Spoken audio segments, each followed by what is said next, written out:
Good morning students. हमारी जो last class हुई थी उसमें हमने फर्स्ट यूनिट के जितने भी टॉपिक्स थे सेल ऑर्गेनेल्स के उनको कंप्लीट कर लिया था। नेक्स्ट जो हमारा टॉपिक है वो हम सेकेंड यूनिट का फर्स्ट टॉपिक पे बात करते हैं।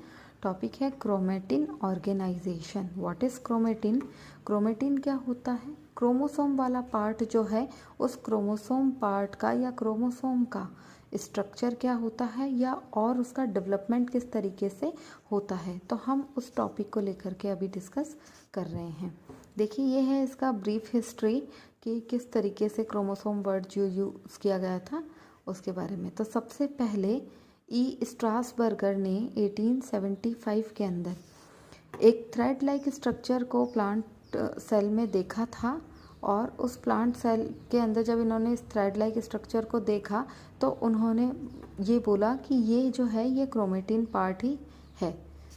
किसने देखा था? सबसे पहले ई स्ट्रासबर्गर ने। देन उसके बाद में एक साइंटिस्ट आए डब्ल्यू वॉल्डेयर।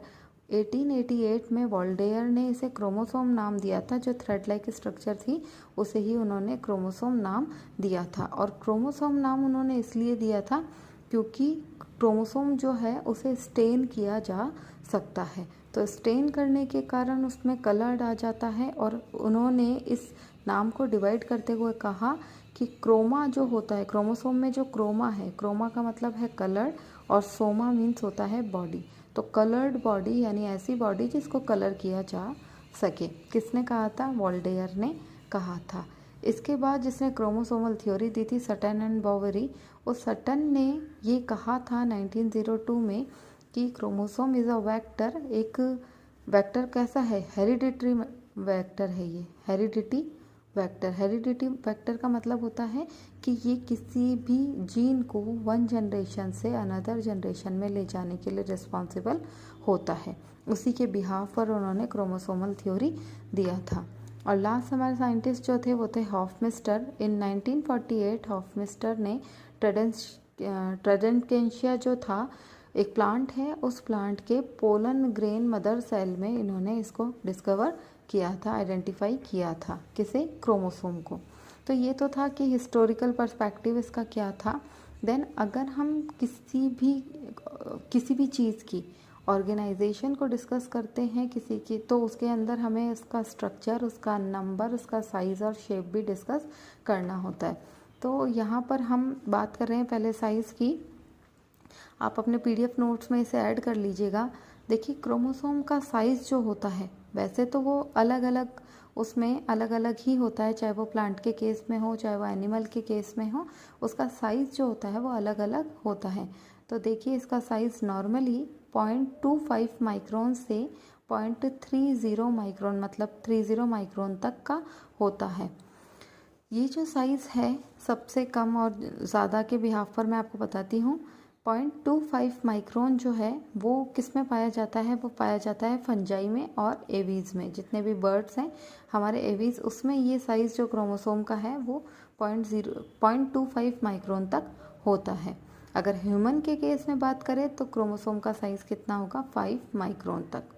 इसके साथ जो हाईएस्ट साइज़ पाया जाता है वो 30 माइक्रोन का है और वो ट्रिलियम प्लांट में हमें देखने को मिलता है। इनके अलावा क्रोमोसोम्स का साइज़ जो है वो और भी ज़्यादा होता है। जैसे अगर आपने लैम्प ब्रश, पॉलीटेन टाइप के क्रोमोसोम जिन्हें हम जॉइंट क्रोमोसोम कहते हैं, वो साइज़ भी आपको वेरिएशन देखने को मिलेगा। इसके साथ ही अगर हम क्रोमोसोम के नंबर पर बात करें कि कितने क्रोमोसोम्स जो हैं वो पाए जाते हैं एक ह्यूमन बीइंग में या किसी भी प्लांट एनिमल में, तो देखिए जो लोएस्ट है, जो मिनिमम है, उसमें मिनिमम अमाउंट में आपको जो नंबर मिलेगा वो प्लांट के अंदर एक प्लांट है म्यूकर हेमिलिस। इस म्यूकर हेमिलिस में जो क्रोमोसोम का नंबर है 2n=2 है। देखिए यहाँ 2n का मतलब क्या है? अगर ये n नंबर होगा तो ये नंबर हाफ हो जाएगा। तो म्यूकर हेमिलिस में मिनिमम जो है वो केवल 2 ही क्रोमोसोम प्रेजेंट थे। एनिमल के केस में देखें तो एनिमल में हमारा एस्कैरिस है और उस एस्कैरिस के अंदर 2n=2 ये मिनिमम नंबर हमने देखने को मिलता है। इसके साथ ही अगर हम मैक्सिमम नंबर की बात करें तो मैक्सिमम नंबर ऑफियोग्लॉसम जो प्लांट है, ऑफियोग्लॉसम रेटिकुलेटम, इसमें maximum number 2n equals to 1260, 1260 जो है वो क्रोमोसोम नंबर प्रेजेंट होते हैं, क्रोमोसोम प्रेजेंट होते हैं। और अगर एनिमल के केस में बात करें तो ओलोकैंथा जो है, उस ओलोकैंथा में 2n इक्वल्स टू 1600 जो है ये आपको क्रोमोसोम नंबर देखने को मिलेंगे। तो ये मैक्सिमम किस में है? प्लांट में, और ये मैक्सिमम किस में है? एनिमल में। इसी तरीके से म्यूकर हेमिलेस जो है वो प्लांट के केस में और एनिमल में एस्केरिस। इनका नंबर देखिए, जो सोमेटिक सेल होती है या कायिक कोशिका जो होती है उसमें इसका नंबर डिप्लॉयड रहता है। डिप्लॉयड मीन्स 2n नंबर रहता है। और गैमेट्स और सेक्स सेल की बात करें तो वो नंबर हैप्लॉयड रहता है। अगर ह्यूमन के केस में बात करते हैं तो क्रोमोसोम नंबर कितना होता है? 46 होता है, और या फिर 2n इक्वल्स टू 23। तो ये नंबर जो है वो इस तरीके से रहता है। उसके बाद में व्हाट इज़ जीनोम? तो सेट और group of gene is called genome. एक जीन का ग्रुप है, एक बंच जो है उसे ही हम क्या कहते हैं? जीनोम कहते हैं। अगर ह्यूमन के केस में बात करें तो ह्यूमन का जीनोम 3 × 10⁸ जो है वो जीनोम साइज होता है। इतना लंबा जो है जीनोम वो ह्यूमन में प्रेजेंट होता है। Then karyotype and idiogram. What is karyotype and idiogram? देखिए, कैरियोटाइप क्या होता है? Set of chromosome. Set of chromosome means genome. ठीक है, अगर हम आइडेंटिफाई करते हैं उसकी स्ट्रक्चर को, उसकी मॉर्फोलॉजी को, उसके साइज और शेप को, किसके? क्रोमोसोम के। तो क्रोमोसोम की स्ट्रक्चर, उसकी मॉर्फोलॉजी, उसके साइज और शेप को अगर हम स्टडी करते हैं, उसको आइडेंटिफाई करते हैं, तो आइडेंटिफिकेशन जो होगा वो कहलाएगा कैरियोटाइप।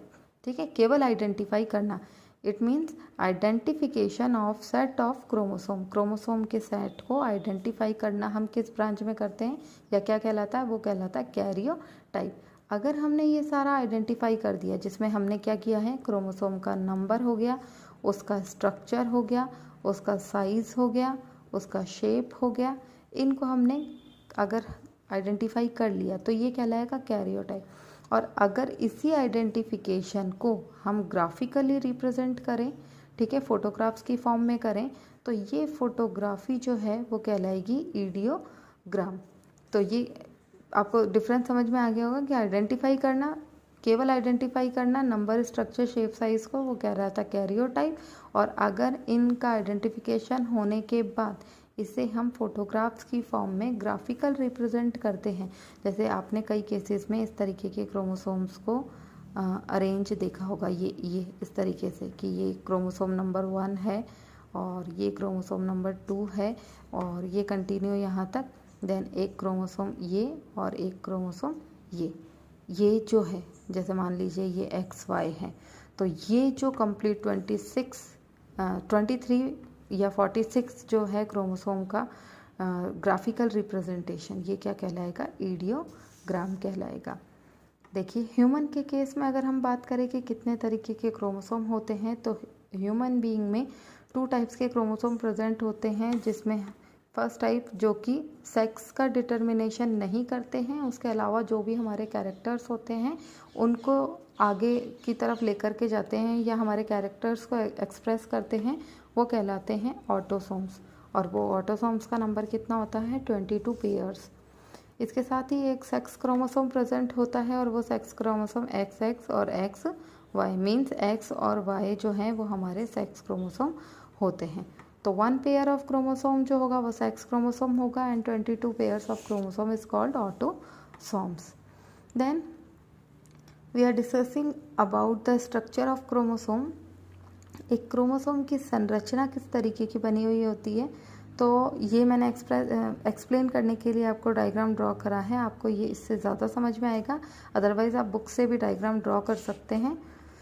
देखिए, इसके जो डिफरेंट पार्ट्स हैं, फर्स्ट पार्ट है telomere, then matrix, then pellicle, then chromomere. ये जो बीडेड रेड कलर की स्ट्रक्चर दिख रही है वो है क्रोमोमियर। देन क्रोमेटिड्स या क्रोमोनीमेटा जिसे हम कहते हैं, और सबसे इम्पॉर्टेंट पार्ट ही ये हमारा क्रोमोनीमेटा या क्रोमेटिड्स पार्ट है। देन प्राइमरी कॉन्स्ट्रक्शन और उसके बाद में न्यूक्लियोलस, NOR रीजन और सैटेलाइट। ठीक है, तो हम 1 बाय 1 जो है हर एक पार्ट को डिस्कस करते हैं। तो सबसे फर्स्ट पार्ट जो है वो है हमारा टीलोमियर। तो is that clear, not clear,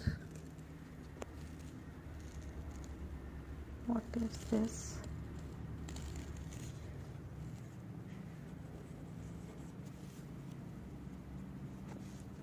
देखिए, टीलोमियर जो पार्ट है वो सबसे आउटर पार्ट है और इसका मेन फंक्शन जो होता है, ये जितने भी क्रोमोसोम्स होते हैं उन क्रोमोसोम्स को जुड़ने नहीं देता है। क्रोमोसोम्स को क्या नहीं करने देता है, ये यूनाइट होने नहीं देता है, जुड़ने नहीं देता है। क्योंकि जो मतलब टॉप रीजन होता है, देखिए जो टीलोमियर वाला रीजन है, ये वाला रीजन, इट मीन्स यहाँ से एक और जो है क्रोमोसोम का पोजीशन होगा, तो ये दोनों क्रोमोसोम्स को आपस में जुड़ने नहीं देता है। तो ये जब क्रोमोसोम को आपस में जुड़ने नहीं देगा, बाइंड नहीं होने देता है, और इसके साथ ये एक और फंक्शन करता है और वो है एजिंग का।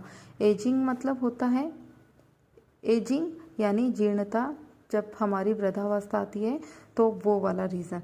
तो कई साइंटिस्ट ये मानते हैं कि टीलोमियर वाला रीज़न जो है वो जैसे जैसे हम बूढ़े होने लगते हैं, वृद्धावस्था आने लगती है, तो टीलोमियर का साइज़ जो है वो छोटा होता चला जाता है, जो कि हमारे एजिंग फैक्टर को शो करता है।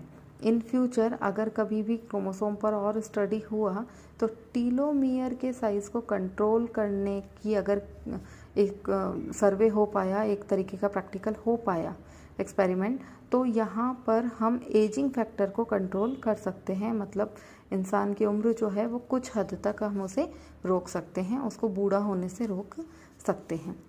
देन हमारा जो सेकंड पार्ट है वो है पार्ट हमारा मैट्रिक्स रीजन। और मैट्रिक्स जो है वो क्या होता है, जेल लाइक सब्सटेंस होता है। जेल लाइक सब्सटेंस, और ये जेल लाइक सब्सटेंस जो है ये पूरी तरीके से नॉन जेनेटिक मटेरियल होता है, ये आगे ट्रांसफ़र नहीं होता।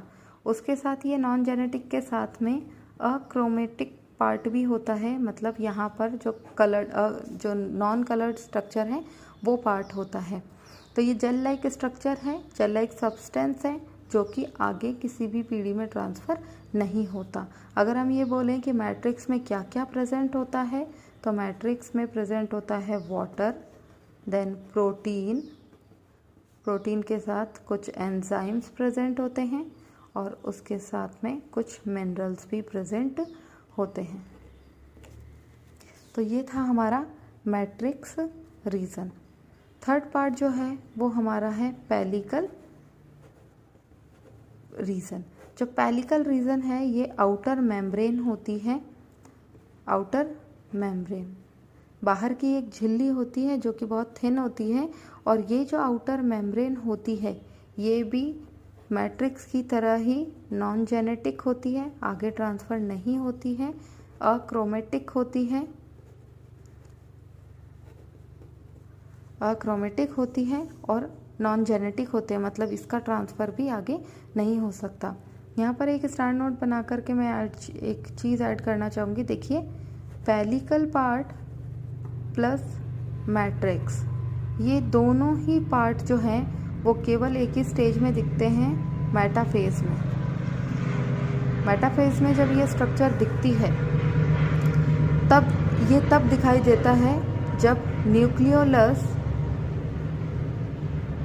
जो है वो विलुप्त होने लगता है। तो न्यूक्लियोलस विलुप्त होने लगता है मेटाफेज के अंदर, तो ही पेलिकल और मैट्रिक्स स्ट्रक्चर दिखाई देता है। और जैसे ही न्यूक्लियोलस जो है वो वापस विजिबल होता है, तो वैसे ही पेलिकल और मैट्रिक्स जो है वो हमें दिखाई नहीं देते हैं। इसके बाद सबसे इम्पॉर्टेंट पार्ट जो है हमारा क्रोमेटिड या क्रोमोनीमेटा। देखिए, सबसे इम्पॉर्टेंट पार्ट यही है, क्रोमेटिड। क्रोमेटिड क्या होता है, थ्रेड लाइक स्ट्रक्चर होती है, और ये आपस में थ्रेड लाइक स्ट्रक्चर ही बाइंड हो करके जो है आगे हेरिडिटरी जो है वेक्टर उसकी तरह वर्क करती है। इस क्रोमोनीमेटा जो होता है थ्रेड लाइक स्ट्रक्चर, इस पे बीडेड जो है स्ट्रक्चर बनी हुई होती है। और ये जो बीडेड स्ट्रक्चर है इन्हें ही हम क्या कहते हैं, जीन्स कहते हैं। तो यहाँ पर क्रोमोनिमेटा ही हमारा क्या है, हेरिडिटरी मटीरियल, हेरिडिटी मटीरियल है। और ये हेरिडिटरी मटीरियल कहाँ ट्रांसफ़र होता है, one generation to another generation. इसमें क्या होता है, ये फिलामेंटस होता है, धागेनुमा संरचना, क्रोमेटिन की तरह फिलामेंटस है, क्रोमेटिन ही है। कॉइल्ड स्ट्रक्चर होता है, ये पूरी तरीके से कॉइल्ड स्ट्रक्चर होती है। और किससे मिलकर के बना हुआ होता है, तो ये बना होता है डीएनए प्लस प्रोटीन, कौन सी, हिस्टोन प्रोटीन। तो ये डीएनए और हिस्टोन प्रोटीन से मिलकर के बना हुआ होता है। धागे जैसी संरचना है, हेरिडिटरी मटीरियल है, क्योंकि इन पर ही क्या प्रेजेंट होते हैं, जीन प्रेजेंट होते हैं। इसके साथ ही एक चीज़ और ऐड कीजिएगा, क्रोमोनिमेटा जो होते हैं उसमें कॉइल्ड स्ट्रक्चर है, तो इनमें कॉइलिंग 2 टाइप्स की आपको देखने को मिलेगी। फर्स्ट कॉइलिंग जो है उसे हम कहते हैं पैरानेमिक कॉइलिंग, पैरानेमिक कॉइलिंग, और दूसरी है प्लेक्टोनेमिक कॉइलिंग, प्लेक्टोनेमिक कॉइलिंग। तो जो पैरानेमिक कॉइलिंग होती है वो फिलामेंट्स की इस तरीके से लूज कॉइलिंग होती है, इस तरीके से लूज कॉइल्ड स्ट्रक्चर होती है। तो बहुत सारे फिलामेंट्स इस तरीके से कॉइल्ड रहते हैं, और यहाँ पर जो कॉइलिंग होगी वो बिल्कुल लूज होगी, और लूज होने के कारण हम उन्हें कॉइलिंग को अनकॉइल्ड कर सकते हैं। जबकि प्लेक्टोनेमिक जो है, जिस तरीके से आपने एक रस्सी देखी है, रस्सी में जिस तरीके की कॉइलिंग होती है उस तरीके की कॉइलिंग जो है यहाँ पर प्रेजेंट होती है, देन इस तरीके की कॉइलिंग मिलेगी। तो ये कहलाती है प्लेक्टोनेमिक कॉइल, यानी ये कैसी कॉइलिंग है, टाइट कॉइलिंग है, जिसको हम सेपरेट नहीं कर सकते हैं या इसको अनकॉइल नहीं कर सकते हैं। तो ये थी हमारी किसकी स्ट्रक्चर, क्रोमोनिमेटा की स्ट्रक्चर है। अब क्रोमोनिमेटा के बाद में हम एक और स्पेशल स्ट्रक्चर जो है उसको डिस्कस करते हैं, वो है स्ट्रक्चर हमारा क्रोमोमियर्स। देखिए नेक्स्ट स्ट्रक्चर है हमारी क्रोमोमियर। जो हमारी क्रोमोमियर है वो एक तरीके की बीड्स जो होती हैं, मोती जैसी संरचना, तो बीड्स लाइक स्ट्रक्चर है, और इन बीड्स लाइक स्ट्रक्चर को ये क्रोमोमियर जो नाम है वो एक वैज्ञानिक ने दिया था, और उस वैज्ञानिक का नाम था बालबियानी, बालबियानी था, और ये नाम उन्होंने 1876 में दिया था। बालबियानी ने बीडेड स्ट्रक्चर को क्रोमोमियर नाम दिया था। कहाँ पर प्रेजेंट होता है ये जो क्रोमोमियर है, ये प्रेजेंट होता है कंडेंस जो क्रोमोसोम होते हैं, जो हमारे संगठित क्रोमोसोम होते हैं, उन क्रोमोसोम पर ये प्रेजेंट होता है। और इसके साथ ही अगर हम ये बोलें कि ये कब दिखाई देते हैं, तो ये मियोसिस फर्स्ट, अर्धसूत्री विभाजन प्रथम की जो एक स्टेज है जिसमें 5 सब स्टेजेस होती हैं, उसमें लेप्टोटीन स्टेज के अंदर ये हमें दिखाई देते हैं क्रोमोमियर्स जो हैं। और इन कई साइंटिस्ट ये बोलते हैं कि इन क्रोमोसोम पर ही क्या प्रेजेंट होते हैं, जीन प्रेजेंट होते हैं, और ये जीन ही हैं जो एक पीढ़ी से दूसरी पीढ़ी में ट्रांसफ़र होते हैं। नेक्स्ट है हमारा प्राइमरी कॉन्स्ट्रिक्शन, या जिसे हम कहते हैं सेंट्रोमियर। सेंट्रोमियर वर्ड आपने सुना है सेल डिवीजन में, ड्यूरिंग सेल डिवीजन जो स्पिंडल फाइबर्स का फॉर्मेशन होता है, और वो क्रोमेटिड्स जो है वो सेंट्रोमियर रीजन से ही एक पोल से दूसरे पोल पर शिफ्ट हो जाते हैं। जो मेटामॉर्फिक प्लेट है उस मेटाफेज है उसमें, वहाँ पर से वो स्पिंडल फाइबर्स की तरफ मूव कर जाते हैं। तो ये जो सेंट्रोमियर रीजन है, अगर हम इसको देखें तो ये है क्रोमोसोम की 1 एज, मतलब एक आर्म, देन उसके बाद यहाँ पर एक तरीके का कॉन्स्ट्रिक्शन, और उसके बाद में हमारे क्रोमोसोम की 2nd आर्म। ठीक है, तो यहाँ पर 2 प्रोटीन डिस्क प्रेजेंट होती है, ये लाइक दिस। ये जो प्रोटीन डिस्क है यही हमारा कौन सा रीजन है, ये सेंट्रोमियर रीजन है, प्रोटीन डिस्क प्रेजेंट होती है। दो क्रोमोसोम की आर्म के बीच में जो कॉन्स्ट्रिक्शन है, जो संकुचन है, उसे हम प्राइमरी कॉन्स्ट्रिक्शन कहते हैं या सेंट्रोमियर कहते हैं। और इस पर क्या प्रेजेंट होती है? प्रोटीन डिस्क प्रेजेंट होती है। ये इसलिए इम्पॉर्टेंट है क्योंकि इसी डिस्क से जो है प्रोटीन, और कौन सी प्रोटीन? ट्यूब्युलिन प्रोटीन जो है, उस ट्यूबुलिन प्रोटीन का फॉर्मेशन होता है। ट्यूबुलिन प्रोटीन जो है वो इसलिए इम्पॉर्टेंट है क्योंकि स्पिंडल फाइबर्स के मूवमेंट के लिए इस प्रोटीन की ही ज़रूरत पड़ती है। इसलिए ये सेंट्रोमियर कहाँ पर है? दो क्रोमोसोम्स की आर्म के बीच में जो कॉन्स्ट्रिक्शन है, जिसे हम प्राइमरी कॉन्स्ट्रिक्शन कहते हैं, उस पर प्रोटीन डिस्क प्रेजेंट होती है। और क्या काम करती है? ये ट्यूबुलिन प्रोटीन का फॉर्मेशन करती है, और इस ट्यूबुलिन प्रोटीन का फॉर्मेशन जो है वो स्पिंडल फाइबर्स के फॉर्मेशन में ज़रूरी होता है। नेक्स्ट रीज़न है हमारा NOR रीज़न। NOR रीज़न का फुल फॉर्म है nucleolus organisation region. Nucleolus organisation region यानी इस पार्ट से किसका निर्माण होता है, किसका फॉर्मेशन होता है? न्यूक्लियोलस का फॉर्मेशन होता है। एक चीज़ याद रखना कि अगर ह्यूमन के केस में हम बात कर रहे हैं तो ह्यूमन में NOR रीज़न कौन से नंबर क्रोमोसोम पर होते हैं? 13 number chromosome, 14 number chromosome, 15 number chromosome, 21 number of chromosome and 22 number of chromosome. In 5 chromosome नंबरों पर NOR रीज़न प्रेजेंट होते हैं। क्या फंक्शन करते हैं? न्यूक्लियोलस के निर्माण में हेल्प करते हैं। लास्ट है हमारा मिनी क्रोमोसोम, या जिसे हम कहते हैं सैटेलाइट क्रोमोसोम। देखिए सैटेलाइट क्या होता है? ये NOR रीज़न से आगे निकला हुआ भाग है। ठीक है, तो ये हो गया हमारा प्राइमरी कॉन्स्ट्रिक्शन, और ये सेकेंडरी कॉन्स्ट्रिक्शन के बाद में। तो ये वाला जो कॉन्स्ट्रिक्शन है, ये कौन सा कॉन्स्ट्रिक्शन है? Secondary constriction. और इससे आगे निकला हुआ भाग जो है वो हमारा क्या कहलाता है? सैटेलाइट कहलाता है। और ये सैटेलाइट जो क्रोमोसोम होता है, एक तो सेकेंडरी कॉन्स्ट्रिक्शन के ऑपोजिट प्रेजेंट होता है, और इसमें जो क्रोमोसोम होता है उसे हम कहते हैं सेट क्रोमोसोम। इस सेट की फुल फॉर्म है साइन एसिड थाइमो न्यूक्लियो निको। साइन एसिड थाइमो न्यूक्लियो निको, ये इसका फुल फॉर्म है। कहाँ प्रेजेंट होता है? सेकेंडरी कॉन्स्ट्रिक्शन के अपोजिट में प्रेजेंट होता है। तो ये था हमारा कंप्लीट क्रोमोसोम का स्ट्रक्चर। नेक्स्ट टॉपिक अगली क्लास में कंटिन्यू करेंगे।